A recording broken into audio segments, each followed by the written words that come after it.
Buena tarde, chicos. Bienvenidos a nuestra sesión de esta semana. El tema de hoy es globalización y el mercado de divisas. Ya la semana pasada habíamos platicado sobre el mercado cambiario y cómo las divisas afectan o repercuten en la balanza de pagos. Esta semana nos toca hablar de cómo ese mercado cambiario se ve reflejado en el ámbito internacional, en el ámbito de las operaciones comerciales dentro del panorama internacional. Pero para poder ahondar en ello es importante, en primera instancia, establecer qué es la globalización. Y aquí tenemos distintas ideas referentes a la globalización. Como primer punto, tenemos que la globalización es un proceso de integración en todo ámbito. ¿A qué se refiere esto? Para empezar, ¿qué es un proceso? Un proceso es una serie de acciones, de pasos, de actividades que se realizan de manera continua y relacionada entre sí para poder llegar a un objetivo. Tomando esto como referencia, en la globalización se entiende que es un conjunto de acciones realizadas por las federaciones, por las empresas y por la misma sociedad que va a permitir integrarse en todos y cada uno de los aspectos que podamos imaginar. Pueden ser políticos, sociales, económicos, comerciales, culturales y de salud. En otras palabras, tomando en cuenta esta idea, un proceso de integración es las acciones que como sociedad, como empresas y como federación tomamos o realizamos y que nos van a permitir conformar una sola estructura o una sola idea en cada uno de los aspectos que les mencioné. En el ámbito comercial, que nos van a permitir realizar ese intercambio mediante el establecimiento homogéneo de normas o patrones que van a facilitar, regular o controlar el intercambio comercial, la compraventa de bienes y servicios. En el ámbito financiero, retomando lo de la clase anterior, que nos van a permitir emplear una o un número reducido de divisas, de monedas, para realizar las operaciones comerciales o las operaciones financieras, sin importar de qué nación a qué nación se estén realizando. En lo financiero también, que nos van a permitir depositar en una cuenta, en una entidad financiera en el país y que en cuestión de minutos ese depósito se va a ver reflejado en otra cuenta nuestra o de una tercera persona en Estados Unidos, en Colombia, en Dinamarca. ¿Sí? En lo salud, en lo referente a salud, que puede haber intercambios entre los médicos para poder capacitarse, el intercambio, perdón, las transacciones o las operaciones comerciales de tecnología para poder implementarse dentro del ámbito eh, de salud de los hospitales. En la cuestión de lo cultural, lo denominado como transculturización, la influencia que hay de una cultura en otra y que permite que haya ciertas similitudes entre las mismas, aunque hayan kilómetros de distancia de una a otra. Como segundo punto o aspecto de la globalización, tenemos la interconectividad global. ¿A qué se refiere la interconectividad? Que varios agentes económicos, varios agentes sociales van a estar conectados mediante algún mecanismo. Va a haber un intercambio, un flujo de información. Y esta interconectividad global en estos momentos se realiza a partir de el Internet y la distinta amplia gama que hay de recursos, de aplicaciones, de tecnologías que van a permitir esta conectividad. Y esta conectividad va tanto para el intercambio de información, el intercambio de datos o el intercambio de recursos, ¿sí? La ruptura de fronteras, que hace referencia a que mediante la distinta firma de convenios, de tratados, de pactos, se rompen las fronteras. Entiéndanse las fronteras como las restricciones que hay entre las distintas naciones. Ya una ruptura de frontera es la visa, el pasaporte. Eso es como el primera acción para romper la frontera y permitir el flujo de ciudadanos de una nación a otra. Pero también con la ruptura de fronteras se habla el eliminar las restricciones o las regulaciones al intercambio comercial, a la inversión extranjera realizada por otras naciones dentro del territorio, al el establecer un patrón o moneda única dentro de una región conformada por distintas naciones, el romper con ciertos patrones de restricción en lo social, en lo cultural, en lo demográfico, ¿sí? A eso se refiere con ruptura de fronteras. ¿Y de dónde surge la globalización? Surge de la consolidación del capitalismo. ¿Y por qué de la consolidación del capitalismo? Porque como uno de los principales objetivos del capitalismo es el crecimiento del intercambio de bienes y servicios para hacer crecer los recursos económicos de una industria o de un comercio. ¿Sí? Partiendo de ahí y de ese deseo de las empresas de distribuir o de hacer llegar sus productos a una mayor cantidad de consumidores, es que se da esta apertura de comercio mediante los tratados y acuerdos. Y esta apertura de comercio conlleva el establecer divisas empleadas en las diversas naciones, el establecer un sistema o un régimen arancelario para clasificar la mercancía o para regular la entrada y permanencia de la mercancía dentro del territorio.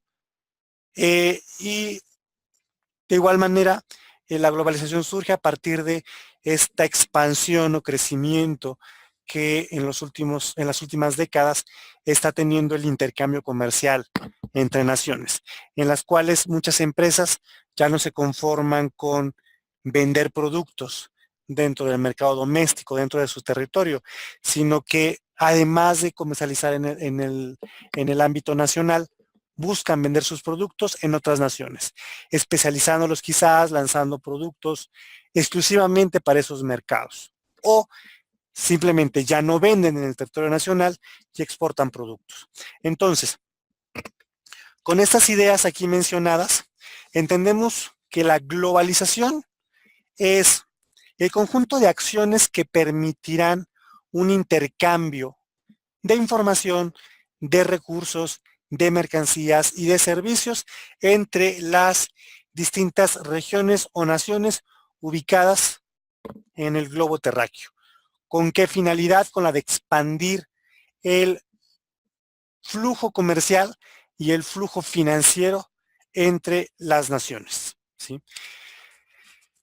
Y dentro de esta globalización o dentro de esta apertura comercial, tenemos que México ha firmado una serie de tratados o acuerdos comerciales para poder ser partícipe de esta globalización. Y en este mapa o en este esquema podemos visualizar la mayoría de los acuerdos que México tiene firmados con el resto del mundo. Y en la parte superior podemos ubicar dos de ellos con el continente europeo, que es justamente la Asociación Europea de Libre Comercio y la Unión Europea. Estos dos bloques regionales o bloques regionales se diferencian entre sí por la cantidad de naciones que lo conforman. Vemos que en la Asociación Europea de Libre Comercio, también conocida como AELC, ALC por sus siglas, se encuentra conformada por Islandia, Liechtenstein, Noruega y Suiza.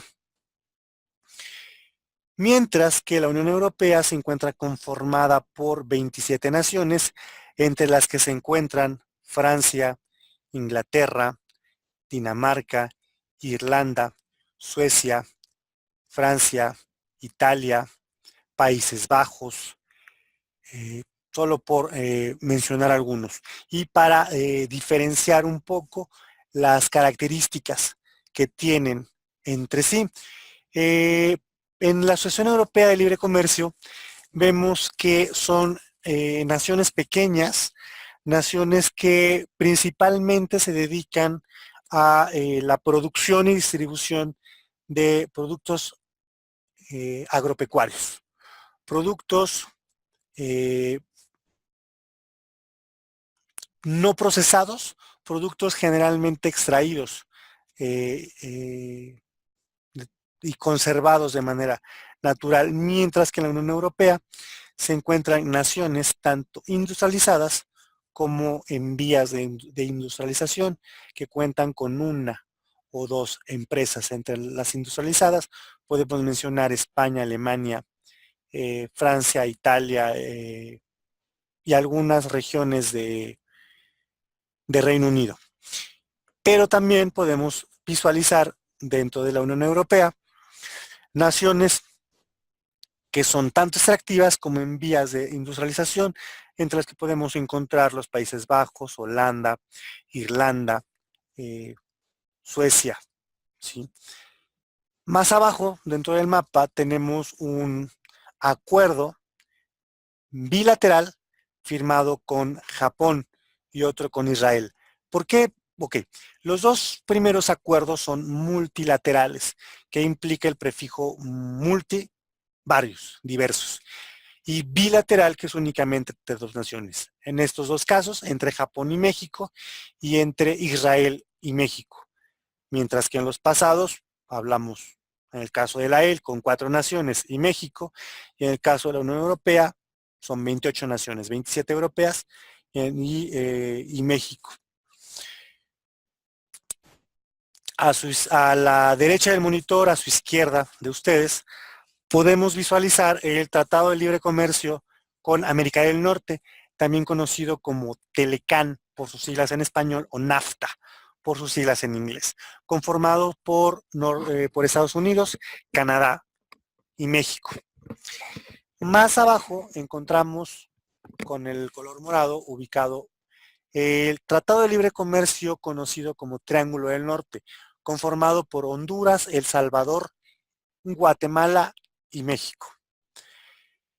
En un recuadro gris podemos visualizar otros acuerdos, más bien un acuerdo multilateral con el cual se derivan distintos acuerdos bilaterales, que son los acuerdos de complementación económica,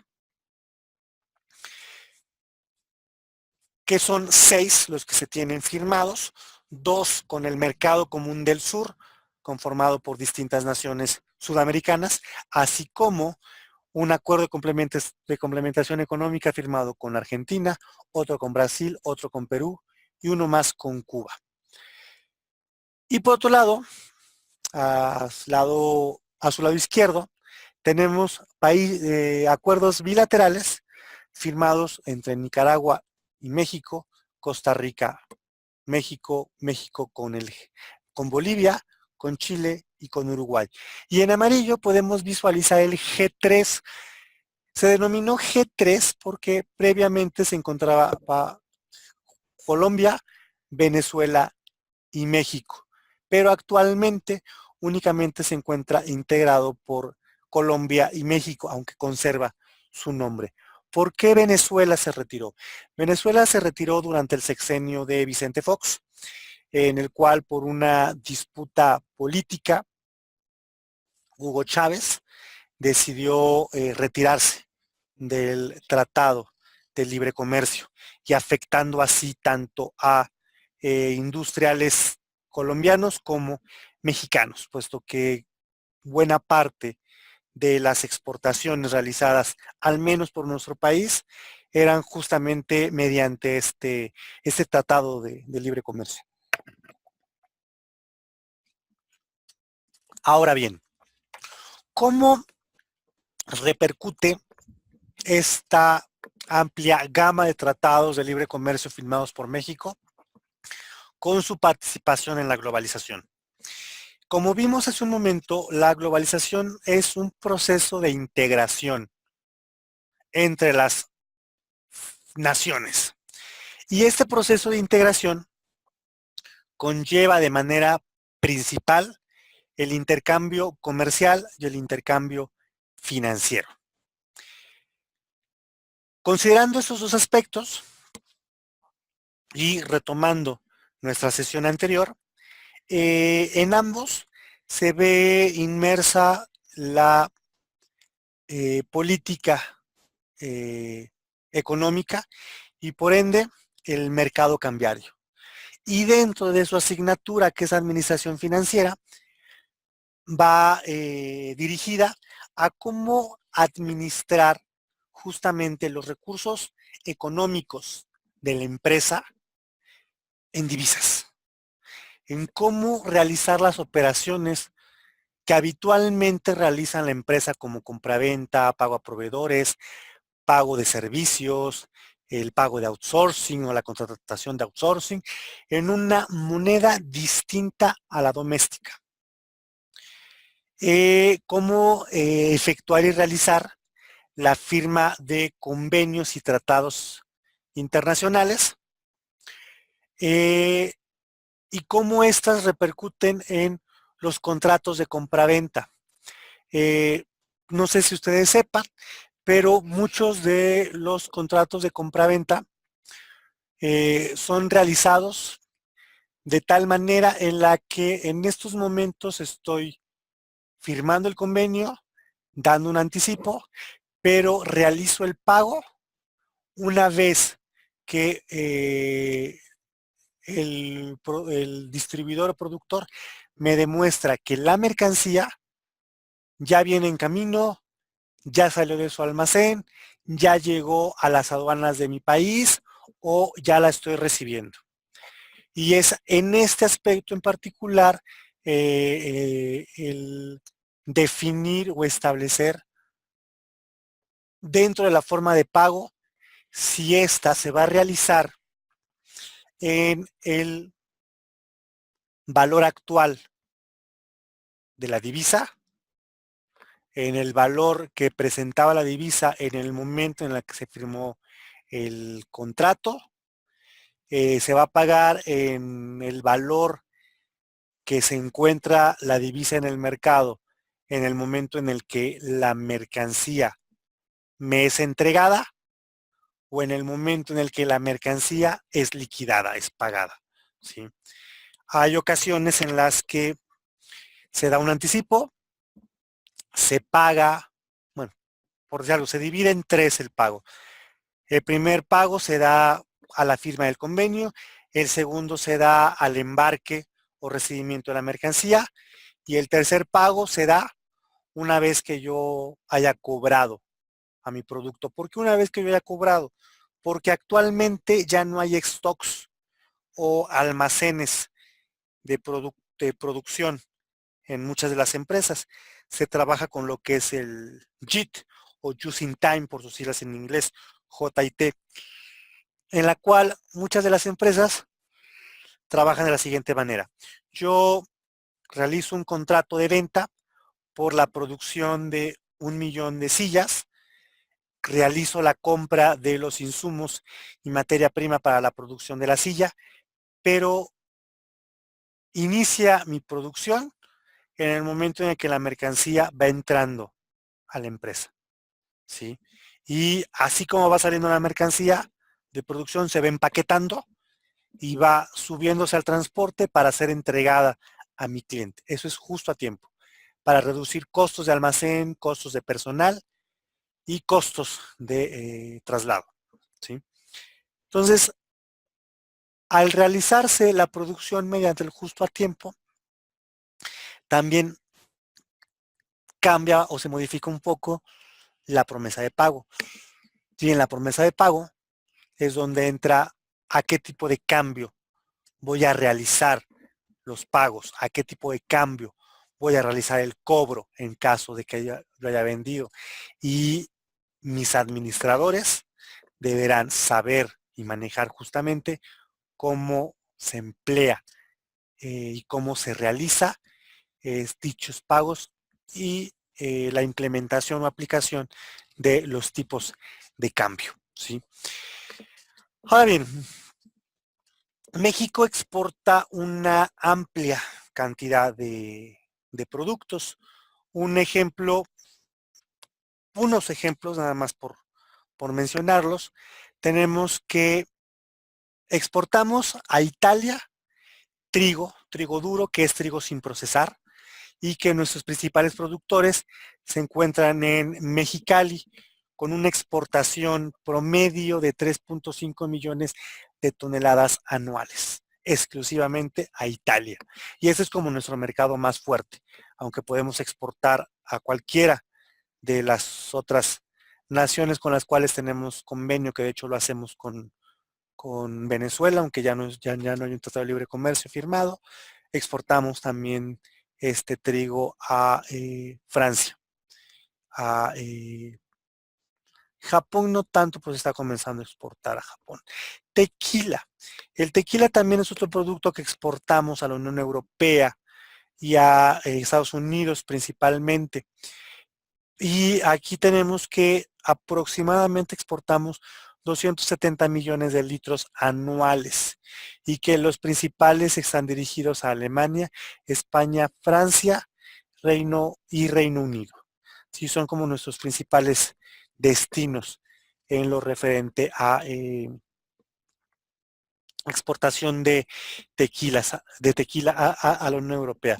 Y aquí hay un ejemplo muy peculiar, el aguacate.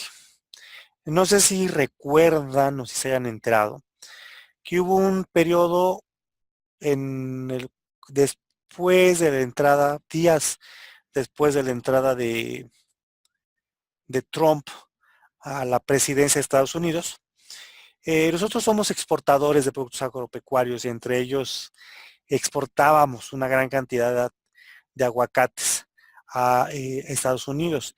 Aproximadamente a Estados Unidos hasta hace 2, 3 años se estaban exportando arriba de 6,000 toneladas de aguacate, que algunos de ellos eran reexportados a otras naciones o regresados a México con alguna etiquetita, como las manzanas Washington.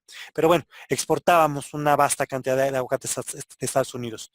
Pero después de la entrada de Donald Trump a la presidencia, se cerró la frontera a este producto y eran toneladas y camiones que estaban varados en la frontera esperando entrar. Y como es un producto perecedero, los productores de aguacates se pusieron las pilas, tuvieron que moverse en menos de 24 horas para poder colocar ese aguacate en otras regiones, en otros territorios. Y fue así como el aguacate comenzó a exportarse en mayor cantidad a Europa. Y es así como eh, se volvió un producto sumamente demandado por los europeos. Y ustedes que son más familiarizados con las redes sociales, pues hay una cantidad inmensa de videos tutoriales de cómo partir el aguacate, porque los europeos no lo sabían. Entonces, bueno, ¿a dónde quiero llegar con esto? Que actualmente nuestros principales destinos de aguacate son España, Alemania y sí, en alguna medida continúa siendo Estados Unidos, pero como una exportación de un producto puede generar que haya carestía de estos productos en el mercado doméstico y que aumenten su precio. Actualmente el precio del aguacate está por arriba de los 60 pesos el kilo en algunos lugares, porque justamente la mayor cantidad de este producto se está exportando a Europa. Y como los productores están optando por vender el producto al extranjero porque les es más redituable, lo venden 2, 3 veces más caro que dentro del territorio, vemos una carestía de este producto dentro de los mercados y plazas de nuestro país. Exportamos plantas medicinales también, y estas plantas medicinales llegan a todas las partes del mundo, pero en cuanto a Europa, que es uno de los mercados que va creciendo día a día, se lo exportamos a Francia, España, Holanda, Alemania y Suiza. Y principalmente son plantas como la valeriana, el árnica, las flores de azar, la manzanilla o el tepescohuite, que son empleados para el dolor, para el cansancio, para relajarse. ¿Sí? Alimentos orgánicos, los alimentos orgánicos como el café, la fruta, cereales, legumbres y semillas son productos que que constantemente está creciendo su demanda. Pero ¿por qué los productos orgánicos? Los productos orgánicos tienen como característica que no llevan ningún producto químico durante su proceso de cultivo, ni en el riego, ni para hacerlos más grandes, más rojos, más verdes, más jugosos. ¿Sí? Y como actualmente hay una creciente demanda en lo referente a salud, es que los productos alimenticios de índole orgánica se están exportando en mayor cantidad a Estados Unidos. Pero, ¿qué ventajas o qué beneficios nos brinda el ser partícipes dentro del mercado internacional, dentro de este panorama de tratados y acuerdos comerciales que México tiene firmados con el resto del mundo? Como beneficio, podemos encontrar que hay una mayor producción de nuestras industrias. Hay una mayor producción porque además del mercado que se vende perdón, de los productos que se venden, además de en el mercado doméstico, se venden dentro del panorama internacional. Tenemos también que esto permite un mayor intercambio de bienes y servicios, un mayor intercambio de recursos, tanto materiales como financieros. Entre las naciones hay un mayor acceso a mercados con nuestros productos o mediante nuestra inversión extranjera, que hay una creciente transformación y desarrollo de nuestro sector exportador, ya que año tras año exportamos más productos y nuevos productos al panorama internacional y a otras naciones. Hay un mayor flujo de inversión, mayor cantidad de empresas están deseando participar dentro de la economía doméstica, ya sea estableciendo sus empresas, brindando sus franquicias o bien como accionistas en alguna de las empresas ya establecidas dentro del territorio nacional. El acceso a productos que nos brinda los mercados internacionales como clientes, como consumidores, nos da una mayor y mejor calidad de vida. Accesamos a productos que nos brindan mejor salud, que nos facilitan o permiten tener una mayor interacción a distancia con nuestros empleos, con nuestros familiares, eh, estar mejor comunicados, ¿sí? Solo por mencionar algunos ejemplos.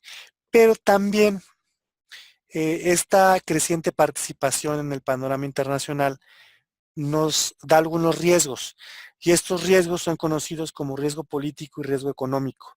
Ambos se derivan de lo que se conoce como riesgo país. Y riesgo país es justamente como las posibles situaciones a las cuales una nación se puede presentar al momento de participar dentro del panorama comercial de índole internacional. ¿Y cuál es el riesgo económico? El riesgo económico es que lleguen a territorio nacional productos a un menor costo y que sean competencia de nuestros productores nacionales. Y al ser competencia de nuestros productores nacionales y estar a un menor costo, pues como consumidor te vas por los productos importados. Y al adquirir productos importados, pues mermas la, las ventas de nuestras empresas. Y esto genera eh, en algún futuro próximo o lejano desempleo. Las empresas cierran, al cerrar despiden a sus empleados y al despedir a sus empleados, pues estos ya no tienen en qué ocuparse porque muchos de ellos se especializan tanto en armar o fabricar determinado producto que al momento en el que salen no encuentran alguna otra empresa que los contrate. Y en lo referente a riesgo político, justamente por la influencia que puede llegar a haber de las naciones por ser partícipes dentro de alguna forma de integración, ya sea estas mediante por pertenecer a algún organismo de índole internacional, como es la OMC, que es la Organización Mundial de Comercio, o la OMA, Organización Mundial de Aduanas, o bien por estar quizás en algún foro de cooperación, ¿sí? Y dicha influencia pueda mermar o afectar la estabilidad política del territorio. Y regresamos nuevamente al mercado cambiario, en el cual, como ya habíamos mencionado, es el mercado de divisas. Y como mencioné hace un momento, dentro de la administración financiera es importante conocer cuál es el comportamiento, el tipo de cambio que están teniendo las divisas más empleadas para los pagos dentro de las operaciones comerciales, ¿sí? Nosotros como país generalmente optamos por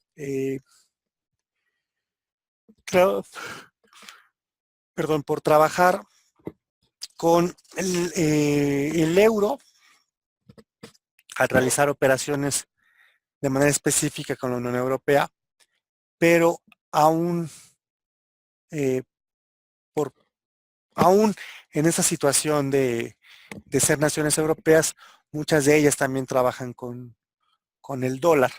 Y de manera internacional el dólar es como la divisa más empleada dentro del panorama internacional en lo referente a la compraventa o pago de operaciones comerciales y económicas, puesto que es la moneda con mayor convertibilidad y estabilidad en el mercado y es aquella que generalmente es elegida por toda la mayor parte de las naciones como respaldo de sus reservas internacionales.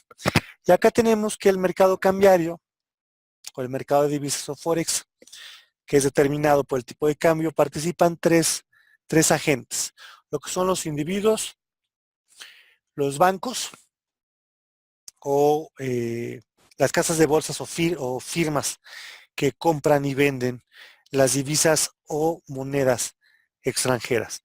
¿Con qué propósito? Con la de obtener de alguna manera utilidades, dado el tipo de cambio,